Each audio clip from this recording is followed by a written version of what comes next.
রাশিয়ায় ভয়াবহ ভূমিকম্প আঘাত এনেছে। দেশটির কামচাটকা উপদ্বীপে ৮.৮ মাত্রার শক্তিশালী ভূমিকম্পের পর প্রশান্ত মহাসাগরীয় অঞ্চলের একাধিক দেশে আঘাত হানতে শুরু করে সুনামি। একে ইতিহাসের ষষ্ঠ শক্তিশালী ভূকম্পন হিসেবে চিহ্নিত করেছে মার্কিন ভূতাত্ত্বিক জরিপ সংস্থা। শক্তিশালী ওই ভূমিকম্পের কেন্দ্রস্থলের খুব কাছ দিয়ে গেছে সাবমেরিন কেবল এবং ক্লাউড। এত শক্তিশালী ভূমিকম্প এবং সুনামির ফলে এতে কোনো ক্ষয়ক্ষতি হয়েছে কিনা সেটি ভাবনার বিষয় হয়ে দাঁড়ায় প্রযুক্তিবিদদের।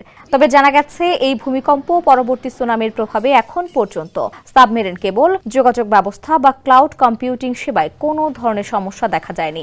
রাশিয়ার রোসটেলেকম পরিচালিত সাবমেরিন কেবলটি পেট্রোপাভলোভস্ক কামচাটকা থেকে আনাডির সংযোগ স্থাপন করেছে। কেবলটি ভূমিকম্পের কেন্দ্রস্থলের খুব কাছ দিয়ে গেছে। তবে এখন পর্যন্ত রোসটেলেকমের পক্ষ থেকে কোনো ধরনের ক্ষয়ক্ষতি বা সংযোগ সমস্যার তথ্য জানানো হয়নি। আমাজন ওয়েব সার্ভিসেস, মাইক্রোসফট আজুর এবং গুগল ক্লাউডের স্ট্যাটাস পেজ পর্যালোচনা করেছে প্রযুক্তি বিষয়ক অনলাইন সংবাদ মাধ্যম দ্য রেজিস্টার।